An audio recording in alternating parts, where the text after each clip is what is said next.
still a lot of unknowns, and some folks saying we just don't really think we can run this course in these conditions, and others coming up with new variations of courses. And I know it can be, I'm hoping that everyone had a summer where they could get outside and feel a little bit of a sense of normalcy. And now we're sort of all, this is the time of the year when we all come back together as committees and start to get back into our normal routine. Only this year it's not quite normal, or it's quite far from normal. And, you know, I guess one of the things that I'll share is, because we did run our canyoning course this summer, I actually just recently had a student say, and she took the course because her 2 other courses that she enrolled in had canceled. So it was sort of just like a backup to a backup. And she was like, this was the only time this summer that my life felt normal, when I was actually taking a course. And I say that because I think just the fact that you all are on this call interested in learning how we can redesign our courses to sort of fit within the constraints of COVID. It's really important that you're doing this. So I really appreciate it, because even if the courses are smaller, and even if there are fewer people, it makes a really big difference to those folks. So thanks for being on this. Because we have a big group, rather than going around and doing introductions, which would take like 45 minutes, we sent out this little survey just to get a sense of who all is on the call, and we'll try to frame our conversations based on this. So a number of course chairs who are on the call, so that's awesome. Also lead instructors and area instructors and people who instruct regularly. That's the majority of you. And I would encourage you, as we're going through this, one of the things I'll say is that there are no silver bullets, and we don't, you know, every course is unique, every situation is unique. Sarah and I have spent a lot of time thinking about different ways of doing things, and so I think you'll probably leave this with maybe an overwhelming number of options. And we'll send out this slide deck as well as this recording, so that you can then mull over everything that we talked about. We're also both happy to chat with you and brainstorm individually, if that's helpful.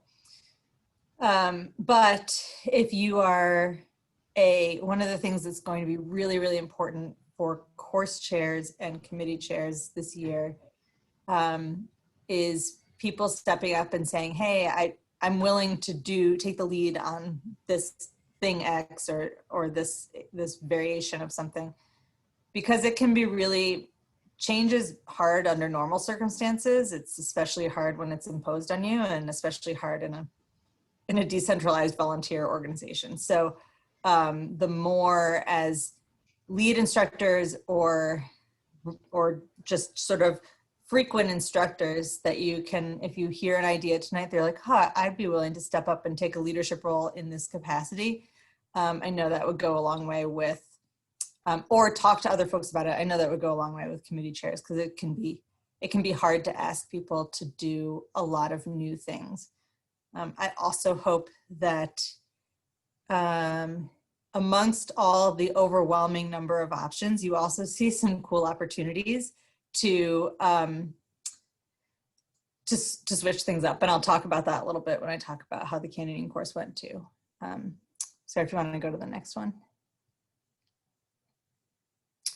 So this is sort of the profile of who is here from what you teach. Lots of climbers, scramblers, hikers, snowshoers, a bunch of folks from navigation, and then a few folks from some other activity types. And you know, knowing what I know about each of these activities and courses, they all have their unique challenges. And there's a challenge in my mind, there's a challenge and an opportunity about where to go, and there's an entirely separate challenge in how to transition that. And so another thing to kind of think about today is try to separate those two things. Think about what's going to be a great model. And actually, Sarah, if you want to go to the next one. you all are teaching courses that are, you know, the transition for a small course is going to be very different than a transition for a very large course. I think you may see some things that you're like, wow, this is a chance to try something. We're sort of being forced to try something that may actually lead to greater efficiencies going forward, and we may not go back to where we were. And so kind of look for opportunities like that too. So, and the other thing I'll say too is I do have the little participant box up. And if you have a question or a thought as we're going through this and you think, oh, I just don't know how I would do this in the assessment, or, you know, or I don't know, some component of the course, feel free to ask the question, put your hand up using the hand raising function. And if it's something that feels like it might be very niche, then we'll take it offline and we'll chat with you afterwards. But it may be something that really is helpful. It's a helpful question to ask for everybody else on the call as well. So don't hesitate to do that, because, you know, we're just going to be presenting a lot of options and a lot of considerations. All right, Sarah, you want to go to the next one?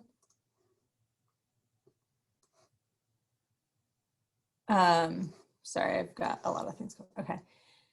So thinking about the various courses that folks have, a number of you are leading courses where all of the students do all the lectures and all the field trips together. The obvious one opportunity out there is to turn all of your lectures online. And I think a lot of us, we're not going to spend really any time on that tonight, because there's about 6 other sessions that are directly meant for creating really compelling online content. But I think at this point, most of us have experienced some kind of pretty, you know, homegrown, like low quality online content, but the content itself is good. And some of us have experienced really high quality online transitions to also quality content. And this is a club, and people sign up to learn from you and from your peers as volunteers. So turning things online can feel daunting. That's why we have 6 whole sessions about it, for you to attend the ones that seem relevant to you.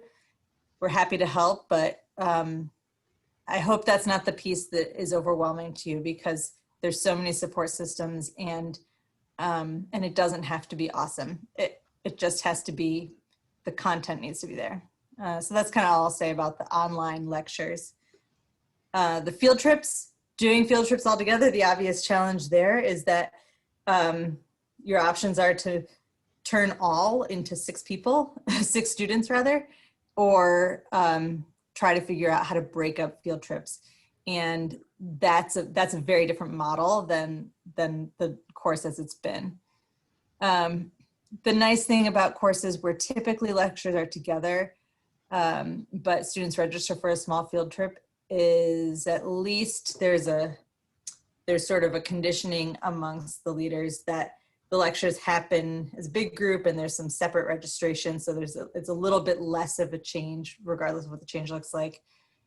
And then the nice thing about programs that currently use mentor groups is there's already a structure in place to do things in a small group. There's all sorts of questions to be answered.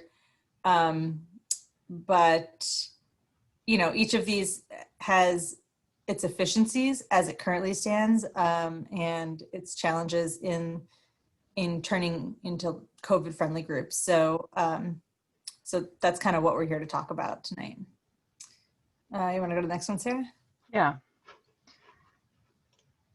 So the way we kind of, with all of that in mind and knowing where our leaders are coming from and what courses you all are working on trying to run during COVID, the way we're thinking about this for the sake of the presentation tonight is right now, the majority of Washington State is in phase 2, which caps our outdoor recreation at 8 groups of 8. So for a course setting that's really like 6 students with an instructor and a leader, creates a group of 8. You know, none of us have a crystal ball. Like, none of us know what things are going to look like through the winter for our courses or for big courses that would start next spring. But I think for the sake of planning, what we're thinking about is the possibility, if not likelihood, that we'll be in a really similar place this coming spring to where we are now. So instead of, you know, being the ultimate optimist and thinking that things might be back to a more normal place by April, and we are able to gather in groups of 50 or run our courses, our large courses, similarly to how we have in the past, we're really starting for our own planning to think about being where we are now for a while, and are hoping to work with you all along that those same lines to think about how we can remodify courses, which I think is why you're all here today, but just we'll throw that out there kind of as a ground setter. So the 3 models that Becca and I have talked about a lot as how you can kind of parse these things out. I'll just go through really quickly for the sake of like defining the way we're talking about these things so we can be using common language and be consistent. The first model that we're talking about is the single course with pods. And so Becca will talk about what that looked like with the canyoning committee. But what we're thinking about with that is one single course listed on the website. This could be that course where all of the students take all of the lectures and field trips together. But when you meet in person for those field trips, you're breaking into pods of no more than 8, and those pods are completely independent of one another. So from an administrative perspective, it's one course, but from an implementation perspective in the field, we're operating as distinct small groups. Another option, so that's pods. So we're going to keep like referring to these things kind of in like one shot. So that's pods. Another option is cohorts. And so when we're thinking about cohorts, we're thinking about small discrete courses. So we would take a course of, you know, maybe just 8 people, and those students and instructors and leaders would do all of their lectures and field trips together as one tight little group, and that would be the course. So start to finish, the course would be with the same group of people, just that group of people along their own schedule. And so then you might have multiple cohorts that would, you know, comprise the meta course of what maybe we would traditionally run. So instead of running one big course, we would run 3, 4, however many different cohorts over a similar time frame. And then modularized courses are kind of a combination of the two, but it's approaching the question from a different angle. So instead of saying, this one curriculum, I'm going to need to figure out how to part my people out over the course of one curriculum, it's saying, I'm going to take this one curriculum and I'm going to part it out by topic. And then each topic becomes its own course. And that course could be run via pods with small groups or via cohorts in distinct sessions, so distinct courses for that cohort. But you're flipping it so that you're thinking about how the curriculum breaks up instead of necessarily how you break up the people. I'll pause for just a quick sec if there's any questions about that, because it's really important to have that foundation for the rest of our conversation. Cool. If any questions come up, feel free to either drop them in the chat or just raise a hand. So taking those 3 models, the way that we're thinking about, like Becca said, there's no silver bullet. So there's no like, this is the way. There's a lot of factors that might play into which option you would choose.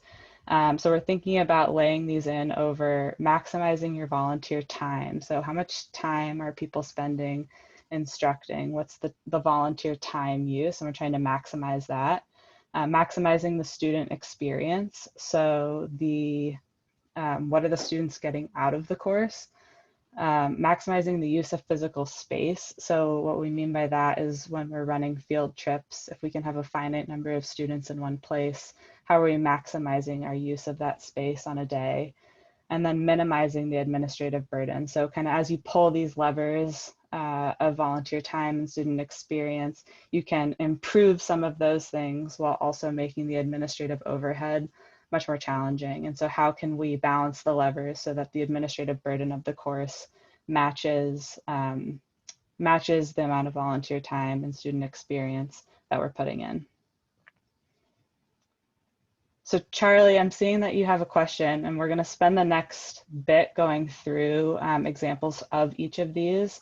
So maybe let's hang on to that and we can walk through these examples, and hopefully that'll become clear as we walk through them. And if not, holler at us along the way.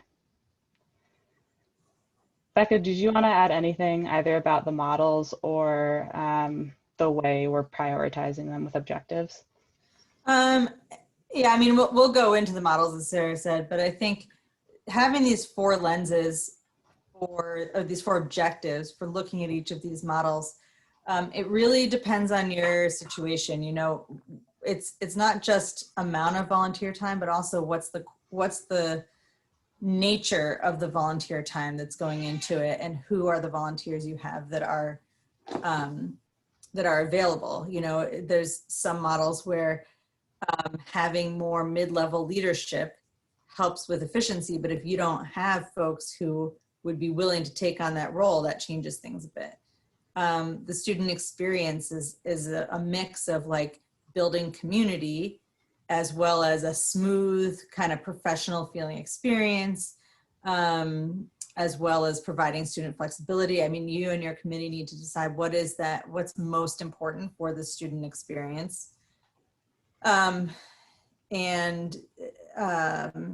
physical space. We use spaces that have capacities of like 100 people in some cases, whether it's indoor or outdoor. Now that same space with the same capacity of 100 is capped at 8 individuals, including instructors. So what does that impact, and how do we maximize that? So we'll go into those are the lenses that we're going to examine each of these through. So Becca, maybe I'll just start by talking about what this looks like on the website, and then we can do that for each and then talk through some of the examples. So the first one that we'll go through is that single course with pods. So we tried to make like a little image for each of these to show how this might work. So this is a course with 2 lectures and 3 field trips. But what this is going to look like administratively on the website is just a single course. And so it's important that we capture rosters, especially now during COVID, if we needed to trace back to something. So what this is going to look like would be a single course listing, 2 online lectures, and then 3 field trips. And in those field trip notes, we're noting which pod somebody is in, so that we can track and trace back what group they've been with throughout the field trips. So Becca, do you want to talk about, this was the model that you used for the canyoning course that we did this summer. So you've got the first-hand experience to talk through some of the pluses and minuses. Yeah, I do. So we, just to give you a little bit of background, we normally, our course typically has been similar to Intense Basic in that it has typically been a number of days in a row with 16 students, broken into 2 groups of 8, but doing a lot of things together and just doing some things into the 2 different groups of 8. This year we had planned on splitting it into 2 long weekends instead, so that was already part of the plan. It also, this is unique to our situation, but everyone's got a unique situation. And so I'll just share that we had been contracting professionals to help us get this course sort of up and running and feeling like we had the volunteer capacity to run this course safely and effectively. And this was supposed to be the year that we had a whole bunch of all the people who've ever taken the course volunteer to assist and instruct. So everybody was acting in an apprenticeship role. And this was supposed to be the transition year. So that next year we're running the course on our own and no longer contracting help. Well, that's still the case, except this transition was much more of a like jumping in feet first because one of our 2 instructors couldn't come because of COVID. And we had to transition from 2 groups to 3 because we had 16 students, but needed 2 instructors. And so we'd have to have groups of a maximum size of 6. So suddenly we had 1 fewer main instructor and 1 more group. And so really our only option was to do this kind of single course with pods. And there were some things that worked and some things that were really challenging about it. I will say that the biggest challenges. Hey, Becca, I think we're getting a little bit of feedback from you. Everyone else is muted and there's kind of a whoomphing sound in the background. That might be my neighbors. 1 second. Sorry about that. Sorry. No, this is good.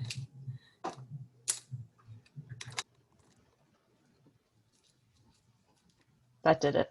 Oh, you don't have headphones on yet. Okay, I'm hoping this is better. Is it better? It was, and now that you're talking, it doesn't feel better. I'm not getting it. Oh, maybe I'm just getting it. Forge ahead. Okay, great. Because we had plans for 2 groups, all of our spaces were designed around 2 groups. And so we had everybody everyone at the South Plaza, at the program center for a day. And then we had everybody in one canyon for a day that had 2, I guess the similarity is to Mountaineers Dome, where you kind of have a couple of different main teaching stations. So this canyon has 2 main teaching stations. And then we had plans to go into 2 different canyons on one day and then flip-flop the next day. Well, with 3 groups, that changes things dramatically because suddenly we have to find 3 spaces. And carpooling was a big issue for all of the obvious reasons. And so trying to go to the same location mattered a lot because trying to arrange different carpooling scenarios to different locations just added a layer of complexity. So we took our spaces that were designed for 2 groups and turned them into 3 groups. We took the South Plaza. Originally, we had planned on having 1 group in the south and 1 group in the north. We took the South Plaza and turned it into 2 group spaces, and we put cones on the center wall, and we put ropes dividing the 2 because we had to physically make sure students couldn't go over to each other because humans like to socialize. Also, we wanted to have a very clear public view that these were different groups and so it didn't look like one big group. So that just sounds like a little detail, but it certainly adds quite a bit of setup and prep work and just advanced planning. The other thing that we were dealing with was the fact that we went from having a plan where we had, contracted lead instructors and everyone was going to come support. And we had all of these optional midweek things planned. Well, suddenly, because we wanted to reduce the number of individuals that each student was interacting with, we couldn't have more than the bare minimum number of instructors. So suddenly we went from a lot of people coming and going to a very few number of people having to do all of the work. And what that meant is that these optional midweek things that we had scheduled, we ended up needing to, it was sort of like every day we were trying to see who was available and if we could swing it. And the students were really understanding of that, but it also led to a ton of extra communication work on my end because every night we were doing new communications to the instructors, new communications to the students saying, okay, here's the plan tomorrow. If one site got weathered out. We had to switch, and that amount of communication and decision making and switching sites was, it was a lot. So, you know, in the end, the course was successful. I would say that it was, it didn't require any extra upfront administrative work, with the exception of the fact, and we'll send out this link too, that, oh, that's a good question, Deanne. I'll check in on that.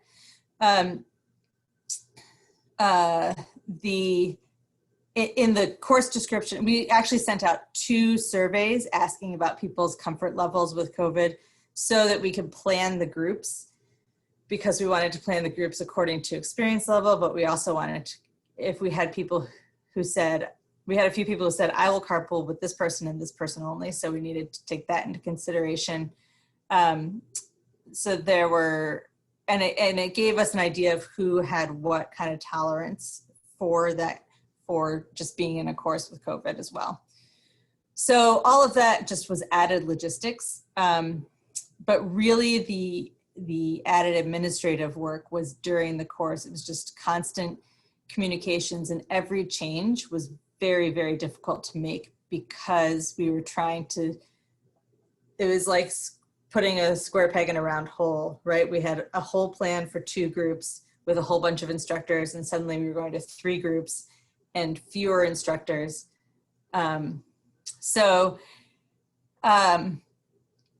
What, I guess some of the things that worked, and to answer your question, Deanne, the students stayed in the same pod for the entire course. So both weekends, the students were in the same pod, but we made the decision to switch instructor teams weekend over weekend.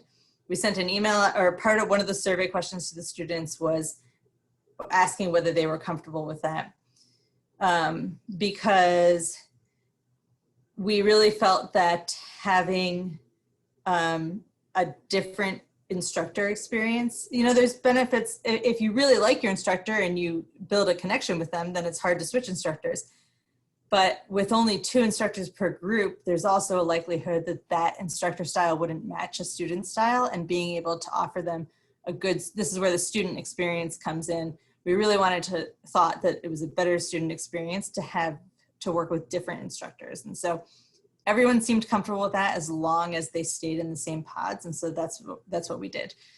And the feedback afterwards was that they were still comfortable with it. Some people were sad to leave their first weekend instructor. Other people were happy to switch instructors. So the outcome was kind of what we expected.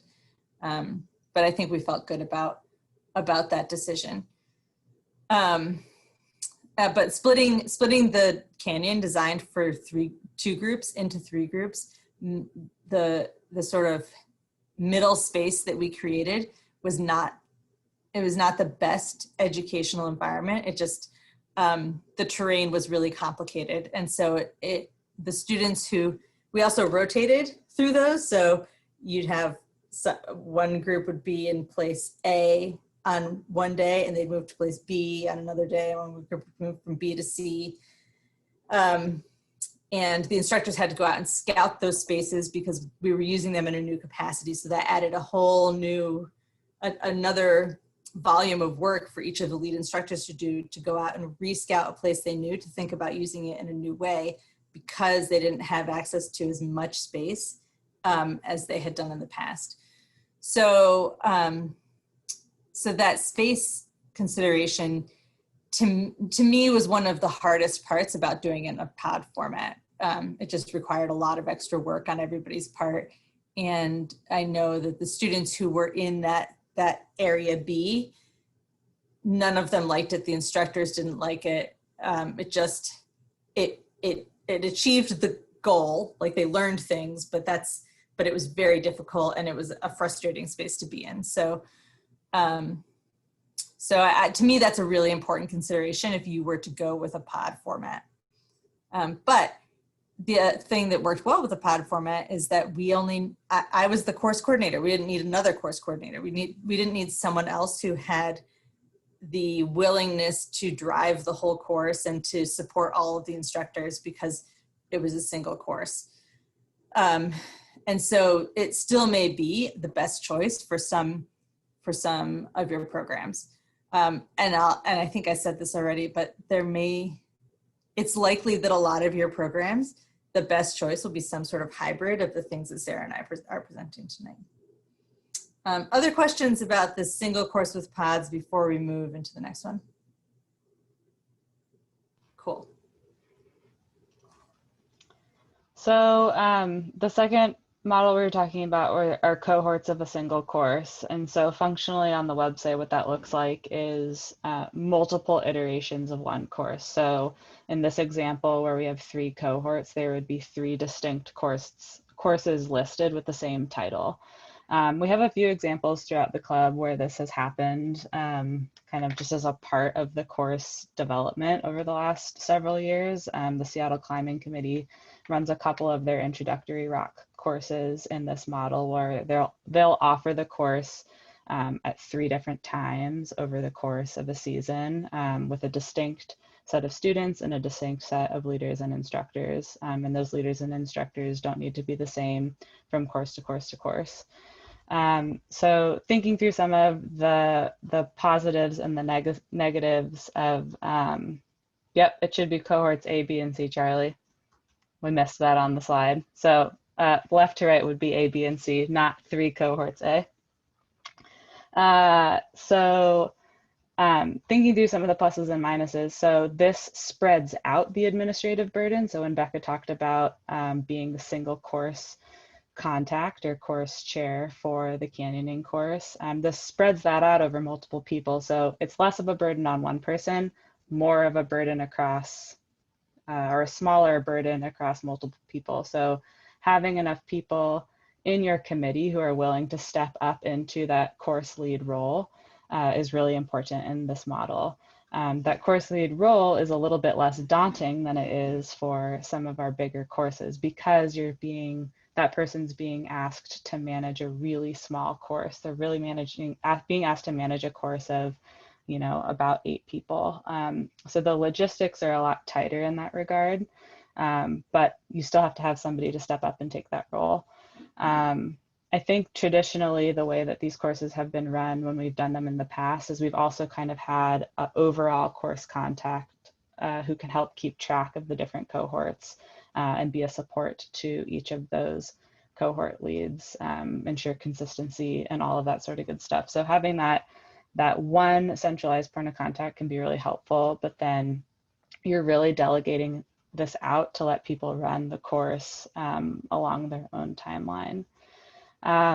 Some benefits of that, which I think are really cool and unique in the way that we don't always run courses, is it gives the course leaders and the students the autonomy to some degree to choose when they offer the course.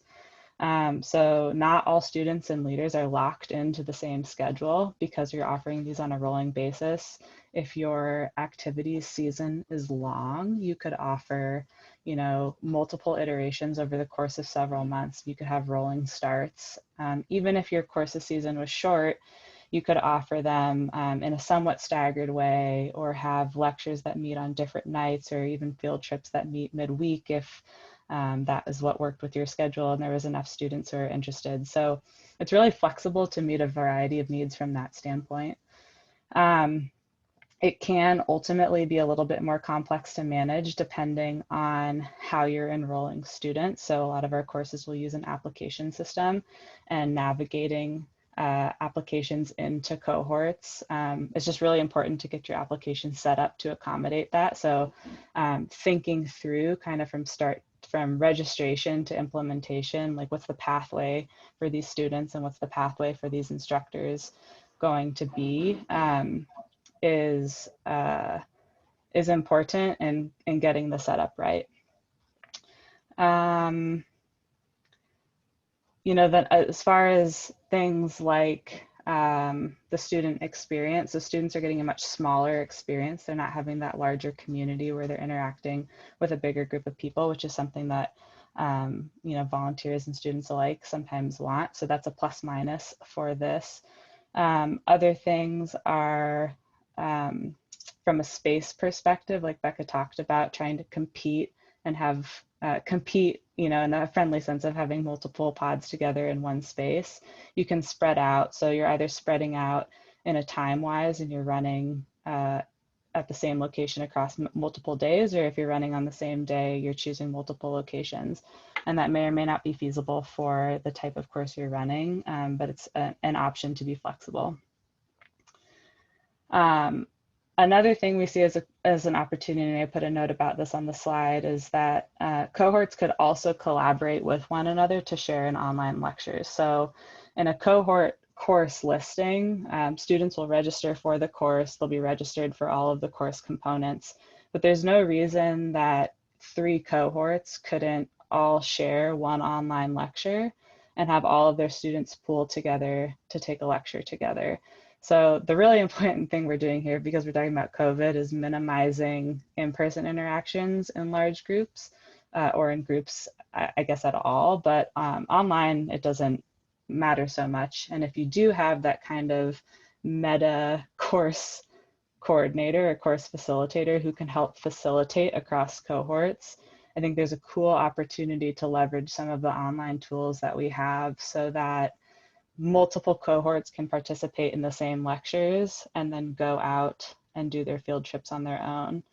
And that feels similar to a pod model when you start to think about it that way. But I think what's important is you're giving a larger number of people smaller rosters to manage. So you're, again, spreading out that workload if you have that type of leadership in your committee to absorb the workload. And then you're just having really clear and consistent communication in these small cohorts instead of the fluidity in a big pod, which also gives you the ability to flex if you need to. You're thinking about flexing the dates or the locations or the details that you've created for a group of 8 instead of a group of 24 where you're having to move a bunch of pieces around one another. I saw something come in from the chat, which I haven't read. Yeah, I can. Great. I can, yeah. So David had a good question about how do you make the courses look distinct on the website if they're all exactly the same. And if you have 3 cohort A's, you mean? Yeah, so that's not the way. But so Seattle Intro to Rock Climbing and Intro to Leading on Bolts, historically there's been years where it's happened 4 times in a year. And there's a course page, or at least there was a course page on the website that describes the course. And then there's like a hyperlink to each of those within that course page. And so that hasn't really seemed to create any confusion.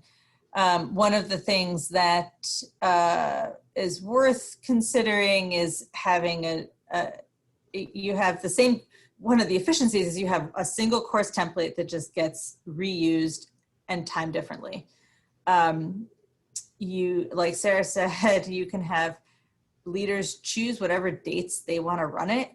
But if you have someone doing it in intense format, you could have it say -intense to make it look clearly differently. If you have someone who's like, I'm going to do all my things on Tuesdays, you can call it the Tuesday version. So there's some ways to name them a little bit differently, but I think the key is to make it clear on the main course page, describe what the options are so students know how to navigate that registration. And go ahead.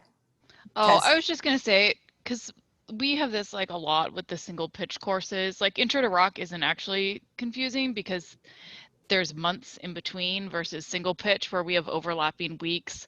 And we do have to create different course templates. But from an administrative standpoint, putting a different photo in addition to renaming, is just helpful for like the quick back and forth as you go from roster to roster. That's been a little helpful quick tip. That's all. Awesome. Thank you, Yeah, Tess. so I think to clarify what Tess said, if it's helpful, if you want to have a different title across your courses, so course A, course B, course C, or the Tuesday course, or if you want to change the title, you do need a different template that trickles down from the template. So that is an upfront thing for the outcome that you're looking for. I will say across the board for everything that we're talking about, we're here to help you. We know that this is a really challenging year. We know that our website can be tricky to navigate. And if a barrier to you getting a course off the ground is getting templates set up or getting some stuff listed, myself, Becca, our member services team are more than happy to work with you to help make that happen. So don't let that be a barrier out of the gates if it feels like one, and come chat with us and let us help figure out what we can do to support you from an admin perspective. The other thing I'll say, a couple of notes on the cohort model, just based on conversations I've had with folks. I find that in a lot of the larger branches that are used to large courses, there's a concern about having only 2 eyes on this group for assessment. And really that's kind of what happens in the small branches as it is.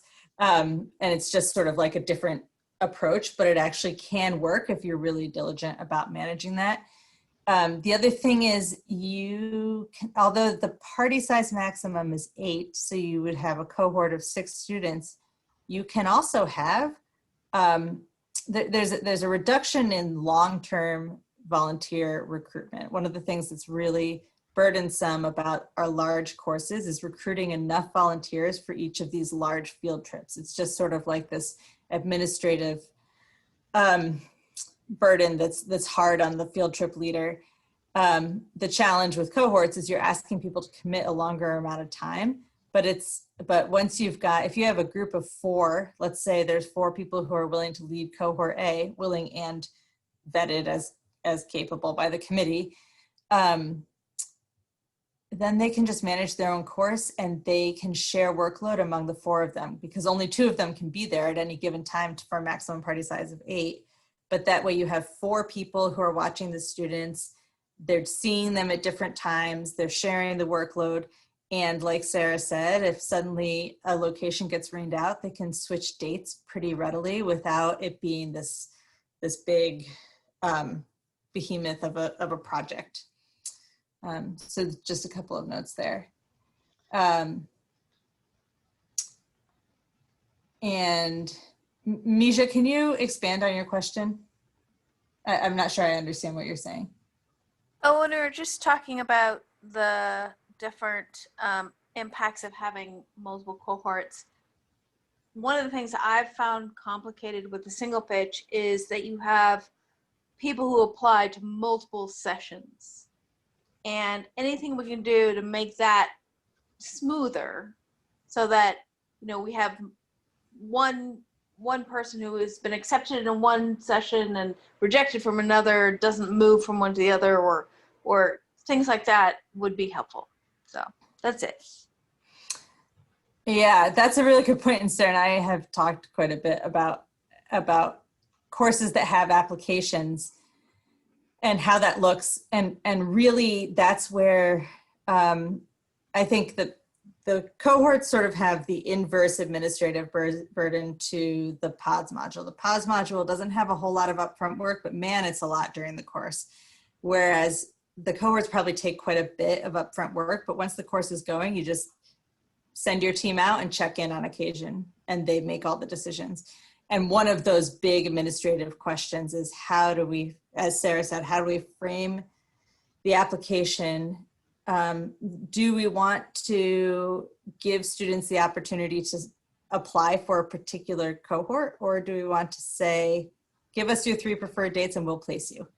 Or, there's a million ways to do that. And then also that sort of like getting into one, but not the other. And I think that goes more into modules that you're talking about, which we'll talk about in a second. But yeah, I mean, the kind of the takeaway there is it's really important for your committee to have a conversation about how these applications could play out and make sure you've kind of considered all the scenarios so that you don't find yourself in a really frustrating space.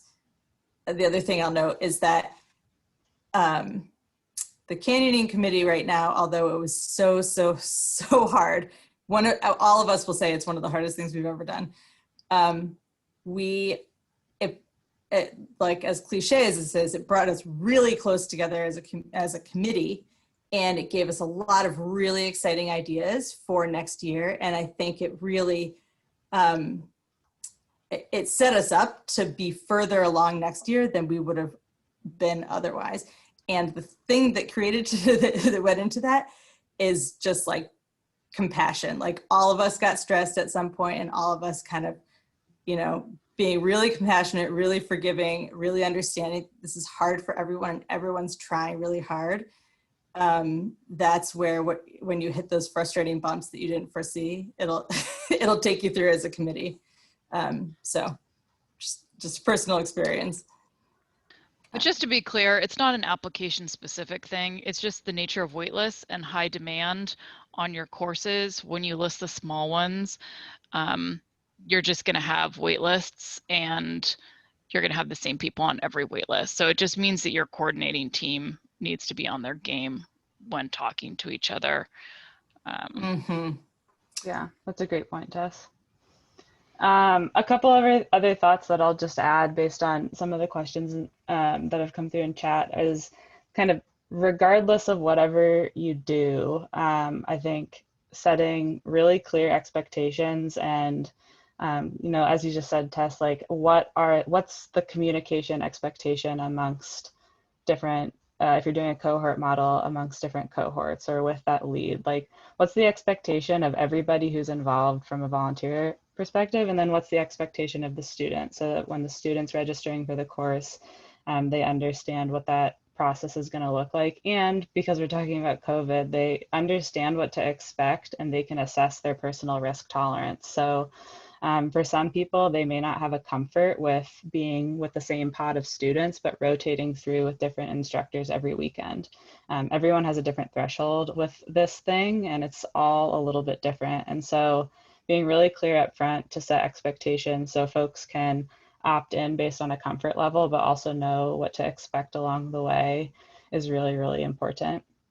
And then the other thing is just ensuring in whatever direction you're going, as you're assessing your committee's strengths and what you have available, is making sure that the people who are in leadership roles across the board, so either in pods or in cohorts, have been vetted to your committee standards to be in that position. I think that goes without saying, but because we're kind of talking about fragmenting things out further than we typically do, I feel like it bears repeating of making sure that things line up with your committee's expectations for vetting, that they line up with your activity standards as that is related to your course, so that we're filling the right roles with the right people.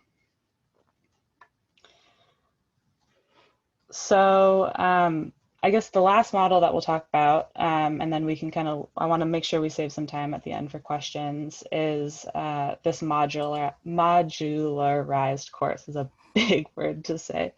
So I'm just going to go with modules because that's a little bit easier to say. So with modules, again, we talked about, or what I was trying to explain in the overview is, we're talking about splitting the course by curriculum from the get-go. So you're taking a big course and you're saying, in this piece of curriculum, there are 3 topics that I can break out as distinct pieces. And then I'm going to run each of those pieces, I'll turn each of those pieces into a module, and that module will be my course.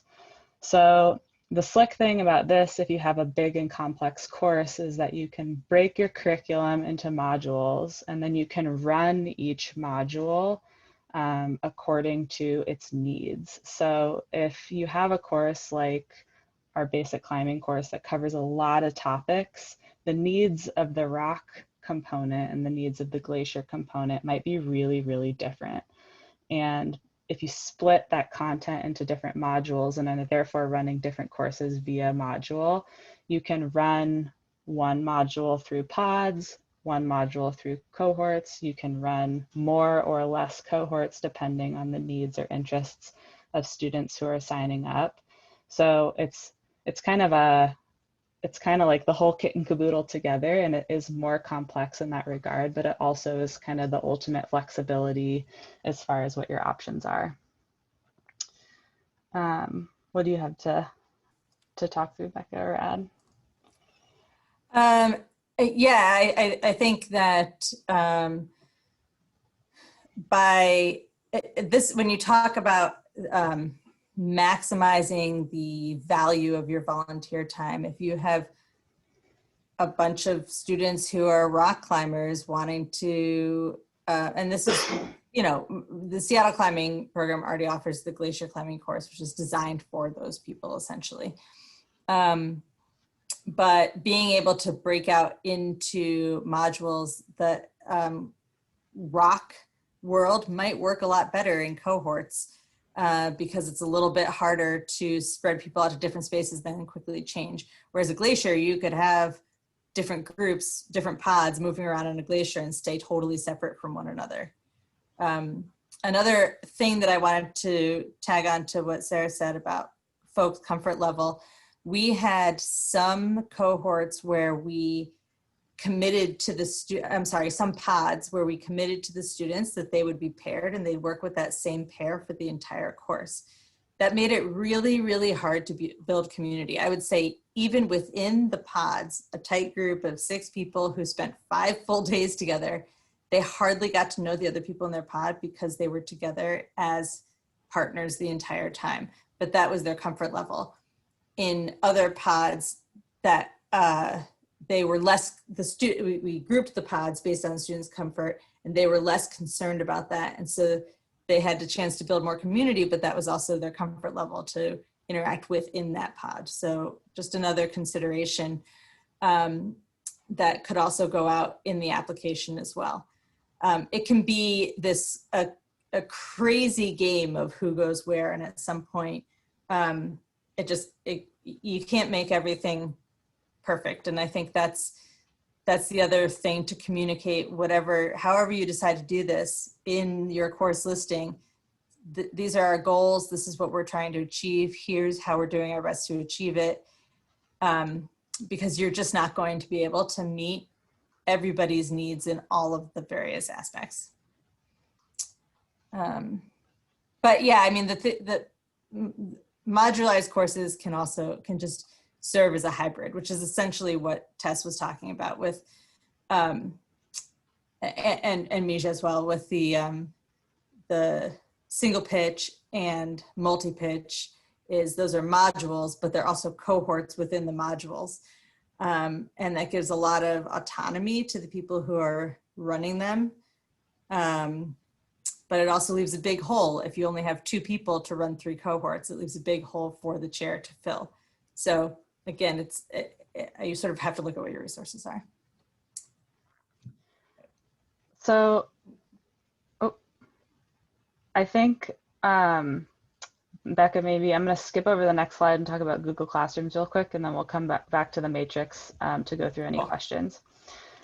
So one tool we just wanted to flag, and we're not going to go into it with any detail. We have in this Redesigning Outdoor Ed series a session dedicated to talking about Google Classrooms. But if we're talking about tools to pull this kind of stuff off, especially for your lectures, Google Classrooms is a pretty powerful tool. So I know that some of our volunteers have already started to use that for their courses. It's a free tool as long as you have a Gmail account, which is free to set up. It's quite user-friendly, but the cool thing about it is you can copy it and create iterations of it. So if you're running a course in cohorts, you can create a master version of that course, which would house maybe your curriculum. It would house information for your lectures. It could house an assessment. So whatever written components or components of that course you want to run online can be housed in a master version, and then cohort leads can create copies and pull content over into their class as they're ready to present it. So that might be they put it all in at once. That might be they drop in information lecture by lecture as they move through the course. But it's not, you know, in a course of 3 cohorts, it's not 3 different people having to do the same work. That group can collaborate on one piece of curriculum, set it up in Google Classrooms, and then have a lot of longevity in its use. It also creates, in a way that we don't really have through our website, a way for students and instructors to have a dialogue between sessions. So somebody can post a question, a student can respond, an instructor can respond.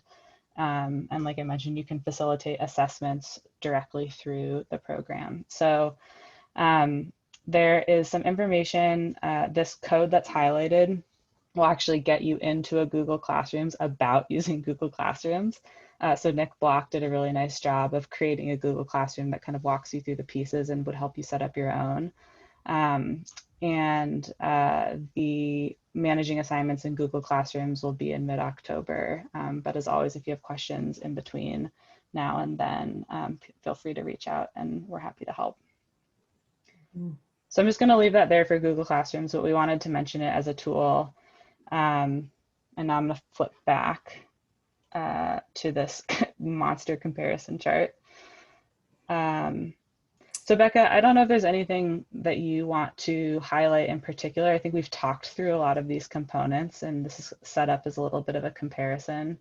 But yeah, I mean, I guess my advice is that as you're working with your committee, before you get into these discussions, decide who the decision makers are. And I say that because a lot of you have large committees and a lot of history and a lot of folks who've invested a lot in these courses, and change is really hard and it's really easy to see all the things that can go wrong with it. My committee had the benefit of being small and not having years of history. And so a lot of our conversation was, you know, okay, well, it's really important to have consistency in instruction so students aren't going to weekend 2 and being told something that conflicts what they learned on weekend 1. And there was a discussion about, well, maybe we shouldn't switch instructors because we don't want to sacrifice consistency. And then, you know, we got to, well, actually the variety of student experience is more important to make sure students have at least one weekend where they're matched well with an instructor style. We can overcome the consistency concern by having a dedicated instructor review day. And it was like a 9-hour, very content heavy instructor review day. And so that it's all a conversation about, okay, this is very important to me. I don't want to sacrifice this. Okay, can we find a new way to address that? And looking at, you know, it's just really easy to see all the things that can go wrong with a change, and that's not really going to take you forward, which I think everybody on this call understands. But I would recommend really defining roles and responsibilities. Okay, you 3 have decided you're willing to chair this course. You're the decision makers. You can consult with other people, and then everyone needs to be okay with how the decision is, because it's just not going to be perfect, and it's really not a productive use of everybody's time to get really deeply emotionally invested in a change. It's going to be hard regardless of how you do it. So looking at this comparison, it just sort of, the attempt was to look at the pros and cons of each of these models relative to one another. But it really, again, it just depends. Like if curriculum consistency is really important to you, PODS is probably going to get you there. But it's also, there's a lot of complexity and it can feel more chaotic to students. Whereas cohorts have a lot of flexibility, but you're probably going to get some students learning one way and some students learning a different way. They're hopefully both good ways. So those are just conversations that you need to have. I think, you know, I don't want to waste a lot of people's time by going bullet by bullet, but I am interested in questions you all have or thoughts, or if there's anything that you're like, how would you address this particular thing?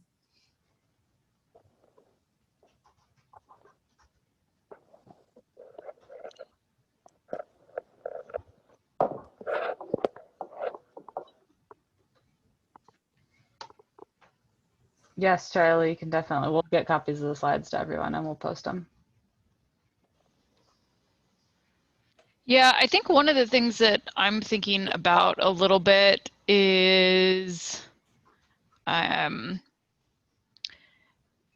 how we, with our intermediate package and like the different modules associated with it, we have some students that know each other because they had a couple opportunities to take like a class together last year, and then they ended up doing a couple of climbs out on their own, and like they may be interested in doing some things together, and like kind of accommodating some of those, especially if people are like, I'm most comfortable being with these people that I've already been recreating with. That seems to be just, it feels a little bit tricky. And then it's also just a little bit tricky because we have a bunch of students that are at different experience levels. And even when we've done some surveying ahead of time, you know, we had half of our students get out and get a lot of climbing in this summer, and half of them probably not. But not everybody, I guess I haven't had good luck with people identifying their skill set very well. So even when I've tried to like lump people, like I think these people are more experienced, I haven't done as good of a job unless I've actually seen people hands-on. So that's just kind of the things that I'm thinking about. That's tough, Tess. I don't know that I have a good, I'll make a note of that and do some chewing on it to think about how we could help with that kind of assessment in absence of a larger group. I do think there's a possibility with cohorts in particular, to say, I mean, we do this in summer camp. Actually, we allow people to make a friend request, but you can do something where, I guess the other thing I would say, and again, this is not like the perfect answer at all, but do what your committee can do, and be flexible to the extent that your committee has a tolerance for that, you know, because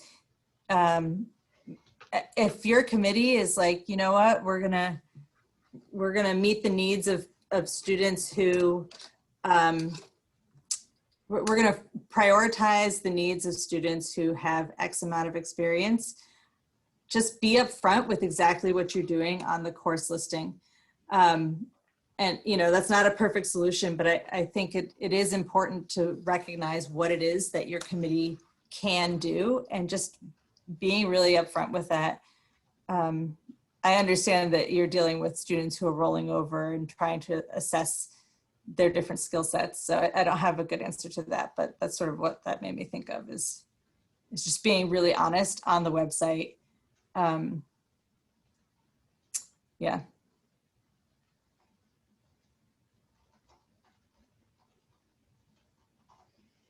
David, I'm looking at your question about carpooling. So I guess yes and maybe is how I would answer the question about pods. And I know that we've had several volunteers express carpooling as a specific concern for winter programs. So I guess to be clear out of the gates about where carpooling falls in our program operations, as a part of our COVID guidance, we are making recommendations that folks only carpool with their household in phase 2 or their pod, so a consistent group of people in phase 3.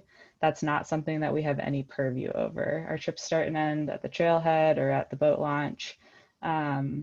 They don't involve vehicles and they don't involve carpooling. So the recommendations are just that. So I just want to make sure that we're stating that before we kind of get into the nitty gritties. As far as how we are defining pods, that is pulled from the state guidance about groups and how people are thinking about recreating in groups of people. I think that it is inherently in its definition, my definition of pod is going to be a little bit different than yours. And that's just kind of the really tough gray reality of how everyone is navigating the pandemic a little bit differently. I do think that there could be an opportunity to say, if we're always in this same pod, we're interacting with the same group of people over and over again, you know, our COVID guidance still applies. So the fact that you're interacting with the same group of people over and over again doesn't mean you can go, you know, masks off and not socially distance. So that is an overlay over anything, even when we're recreating with the same groups of people over and over in a mountaineer setting. So to a degree, it's going to be up to the tolerance of each of those people. And I think there's a reality that if I'm participating in a mountaineer's course with a pod, I might also have my like friend pod that's completely separate from it. And that's up to every individual and how they're managing their personal, social, plus mountaineer's course life. So I'm hesitant to give you like a black and white answer because there really isn't one, and it is a little bit outside of the scope of our operations. But I think those are things I would encourage you, a couple layers I would encourage you to think about, and the way you have those conversations with students. I will say that we specifically asked, I think I said this in our survey to our students, what their comfort level was with carpooling, and it was sort of like a couple of checkbox options with an other that they could write in. And most people said that they were comfortable with one or two others, but not a full car. And so, like I said, some people said only this person, and others said, whatever. But then there were two that said, I don't have a car and I need to carpool. And that was really helpful for us in forming groups, because we strategically put those people in the same group as people who expressed a high comfort for carpooling, because that gave them, because we didn't facilitate the carpooling, we just wanted to put them with people who were most likely to say yes. So that was really helpful for us, and it ended up working out.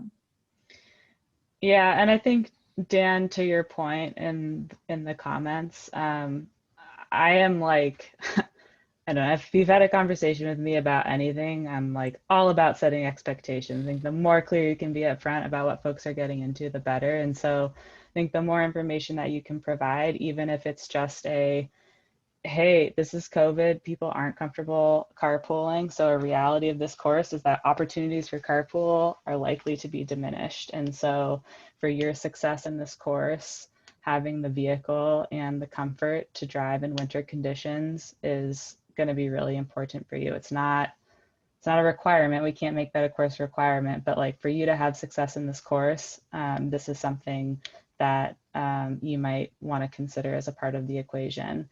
It is really, really tough from the lens of equity and people not having cars and being able to reach a wide base. And that is just, I've thought a lot about that and how we can try and figure out how to navigate our way through it. But it's the reality of where we're at, and people choosing to be to protect their personal safety by being in isolated groups, and that having an impact on folks that don't have a vehicle to get themselves from point A to point B. And unfortunately, I don't think we're going to be able to solve for all of the equations. But like Becca said, being able to leverage and help with a survey to help gauge folks' comfort level, and not to force those people to carpool together, but to connect them and create opportunities for people to travel together, if that's something that's within their comfort and tolerance, is something that we can do. Mm-hmm.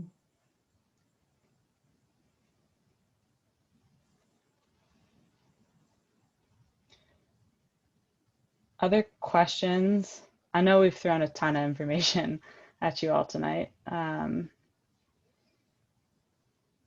Hey, I have a question, which is, has there been any discussion about trips that involve staying together in another, like in a hotel or a shared housing or anything like that? I think about it because of ice in particular, which is like, you know. We've talked about that a little bit. from our lodge perspective. So if you go into the COVID guidance document and scroll all the way down to the bottom, there's some guidance for our lodges. And we've kind of started to puzzle through what occupancy would look like in a shared quarters setting. I think that's probably a conversation we would maybe need to continue offline to go through the specifics, because that is a really specific situation. And I wonder also if that's considered part of the trip. You know, if the lodging in a shared house or in a hotel is, if that's part of the trip, or if that's a thing people are choosing to do independent of the trip and how it's run. So maybe we can talk kind of through those specifics offline, since I think it is pretty specific to those ICE programs or to programs with travel. Yeah, thanks.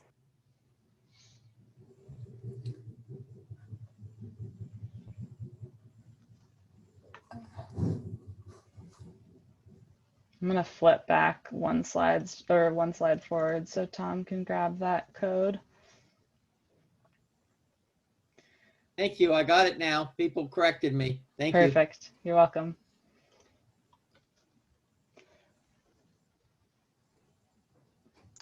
I think the one other question that I have a little bit is,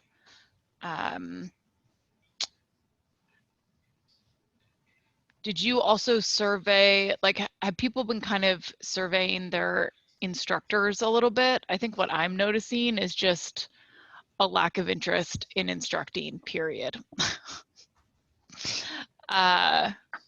Because of like additional administrative logistics associated with COVID and that sort of thing. So yeah, I mean, there are definitely, it's a really good point, and I think it is important to, that's part of the assessment of what your volunteer capacity is. We don't want people to feel pressured into volunteering where they're not comfortable, because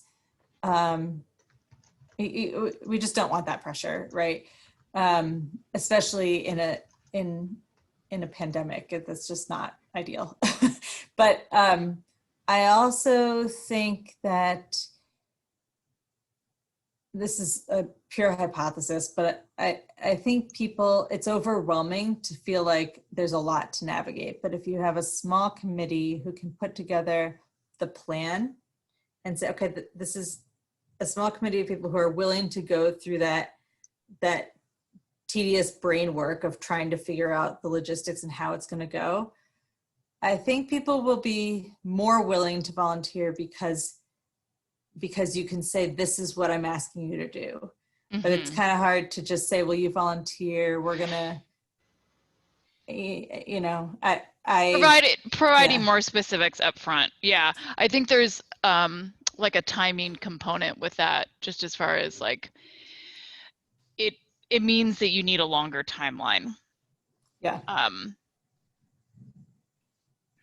Just some of that sometimes gets figured out a little bit more on the fly, but obviously, you know, you can't open a course for registration and then find out later that you don't have enough instructors. So when you thought you did.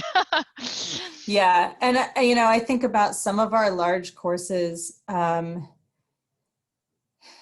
If cohorts are, and I know for our large courses, cohorts are just like a completely like 180 from everything that we've been doing. And so that's a big shift. But what's cool about cohorts is it doesn't, in some cases, it doesn't really matter when they start or when they get listed. And so if you can say, okay, well, the intermediate course or the basic course or the snowshoe course, whatever, the scramble course is going to happen in cohorts. This is how we think it will be, you know, we can make sure that all the concerns are addressed on cohorts. Cohorts have to have a minimum of X number of instructors, whatever it is.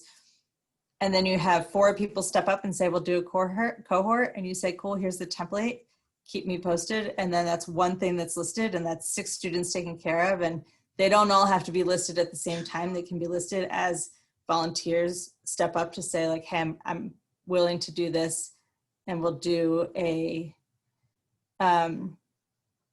you know, and it really depends. I mean, they can start whenever they want, honestly. Like if you have people willing to start a basic cohort in October, there's no reason they can't do the rock stuff in October. But but even if you're talking snowshoeing or Nordic skiing or something that has a lot more, a smaller season window, if they say like, hey, I'm good to go, then you can say, great, go forth and choose your dates and get that rolling, and then find someone else. So there's some cool flexibility in cohorts that I think is pretty great, but it will certainly take some upfront conversation about how that's going to work, especially if there's applications involved in that kind of thing.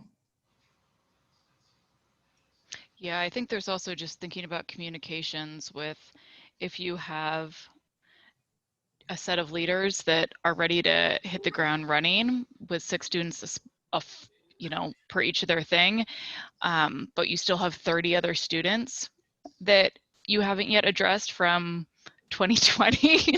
What's your messaging to them that's like, we're working on it, sorry you weren't lucky enough to get in this first round? You know, that's the messaging that I'm like, okay. I mean, I think people are understanding, but it's just hard. The rollover adds an additional layer of complexity, for sure. Yeah, and obviously we're not going to have answers now, but like I said, Sarah and I are definitely willing to sit down and brainstorm, or and I also, the summit groups, as you all know, there's been some really cool dialogue on the Sea Kayak Summit group, especially scramblers a little bit, snowshoers. Actually, a lot of the summit groups have had great dialogue. So also a great resource to see what other branches are doing. A question for people who have done a little bit of this already in 2020. So with pods and cohorts, one difference from the current model is that all the trips for the course have to be led by a trip leader, not by just an instructor, but someone who's actually qualified to do trips. And so that takes capacity away from trip leaders actually leading trips just outside of the course. And I think what we've seen in a lot of programs with COVID is that the number of trip leaders willing to lead trips has sometimes gone almost down to near zero for some programs. So for programs that did pods or cohorts in 2020, did that impact their trip capacity because the trip leaders were engaged with the course instead of with the trips? Like for snowshoe, we normally have 90 students go through. So that would be 15 groups. So that'd be 15 trips led by trip leaders as opposed to just having them all in one field trip. Ease up on your restrictions for leaders, dude. So David, I don't know that at least I haven't dug into that in particular. And we certainly can try. I would certainly be curious to hear what other folks on the call who've maybe done some courses or what they're hearing from their committees. Or Becca, I don't know, your committee is small with canyoning, so I don't know how that was impacted by you all. Yeah, it's not, we like quadrupled our number of trips, but we were starting from nearly zero. So it's like not even a good example. Hey, can I make a comment on this part that might help? That might be a little inflammatory to some people. But if a person's a climb leader in one organization, and it definitely would be on a technical standpoint far more difficult than another, and let's just take a climb leader and a snowshoe leader. If you need, and that's why I threw that out to Dave, is if you need to get more leaders, it's real easy. They're available. They know the stuff. They can lead the climb or lead the group. That's a one way to make this thing work. better for all groups all the way around, for all leaders, is to say, hey, we need to start moving these things around a little bit and quit being so dang picky, you know, about like scrambles obviously always been an issue, you know, and they think, oh, no, climb leaders couldn't run a scramble. And it's like, are you kidding?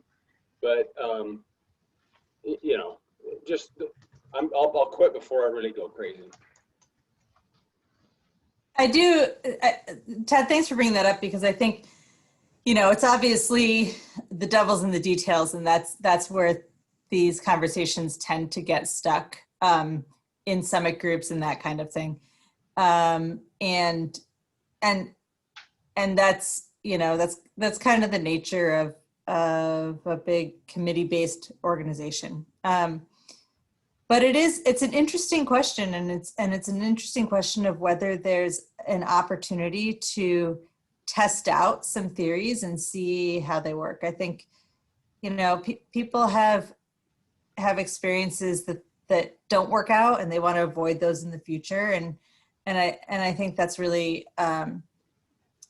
there's an emotional impact on that where people are like, oh, this didn't work, and I never want that to happen to any people that going forward. So let's quit doing this particular policy.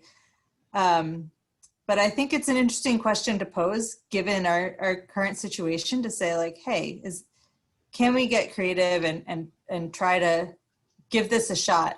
And what are the specific reasons that we aren't doing this, and can we ever overcome those reasons with something different other than just saying, let's not do this? So I think it's a great question to pose.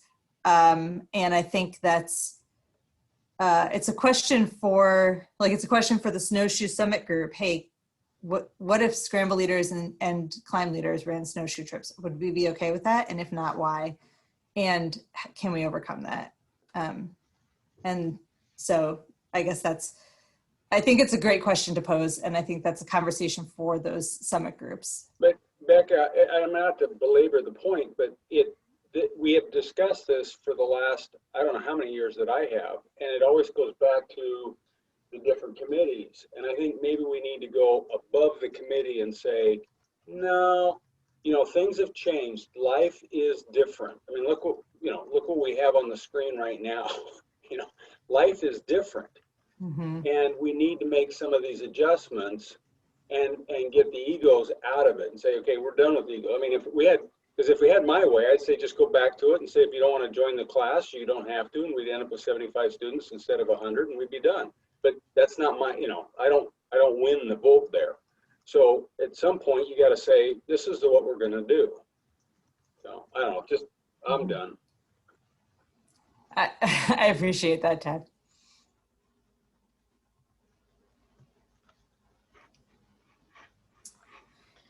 I'm still not muted. I was gonna I got a quick question from Dan that I wanted in the chat that I wanted to just give an answer to for the group if it's helpful. So the question was, are pods the same as SIGs? So SIGs being the small instructional groups, that's it's a piece of a lot of our climbing courses, and I think maybe used throughout some of the other activities in the club. The short answer is yes, they are essentially the same. The way I understand our climbing committees to use SIGs is a little bit beyond the scope of a pod, and that group will meet to do practice sessions outside of the specific bounds of the course. So when we're talking about pods, we're really thinking about how we're breaking up a field trip, a single field trip, into multiple components, and that could be into SIG groups.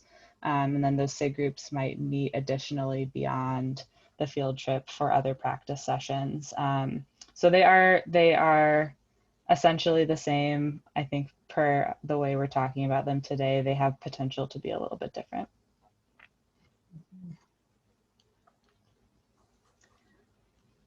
I'm also seeing that we're coming up right around time. So if there are any other questions, I'm happy to stay on the line, and I'm guessing Becca is too, for a couple of minutes, but don't want to take too much more of your evening if you've got other things to do.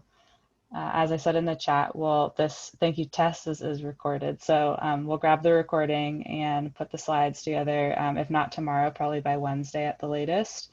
And I'll follow up via email. And then the intent for this whole series is to get all of this content put on the website in a place that you can refer back to it. So it'll be in an email for folks who attended or folks who registered and weren't able to make it tonight. But if you want to share this information or the slides or any component of what we talked about with other folks, we'll also put it on the website, so it'll be accessible there. Mm-hmm. And if there are specific questions that you come up with, or like, I still don't know what to do with the fact that so many people aren't willing to lead, or whatever it is, you know, shoot those questions our way. And I just really encourage you to look at the resources you have and how can you maximize this year for your committee, also for your students. But if this is the year where you're taking last year's students and getting them mileage, so you have a bunch of leaders next year, that's a great thing. So really just look creatively at all the ways that you can maximize this coming year. And I think also too, you know, don't want to, I think this general sentiment is getting a little bit overplayed of like, let's make lemonade out of lemons and use this hard thing as an opportunity to grow. But the reality really is we're being forced to reimagine our courses. If we're going to run courses this winter and spring, they're going to have to look different. And there is truly, I think, some opportunity in that to look at things we've traditionally said, let's not do that this year. It's good enough the way it is, and think about tweaking them. I think we've heard a lot of feedback from folks about moving lectures online is a really obvious example of that. If we can run our lectures online in an as successful way, we can run this session tonight online, where, you know, we didn't all have to schlep to one place in person and fight traffic and all of the things to meet and gather. I think there is some opportunity to do some tough work now that's going to benefit us this spring, and then it's going to have some really lasting benefit in the long haul. And in saying that, I'll say over and over again, please let us know how we can help. I know this stuff is tough, and we really appreciate all of the hard work that you are doing to support one another and support our members and help bring in new members and teach folks. And we are here to help you. So let us know how we can support. Thank you Thanks, both. everyone. Yeah, you're also welcome. All right, I'm going to turn off the recording. If anyone wants to hang for a minute, I'll hang if there are any other questions. Otherwise, we will get you all of this in follow-up. Thanks all.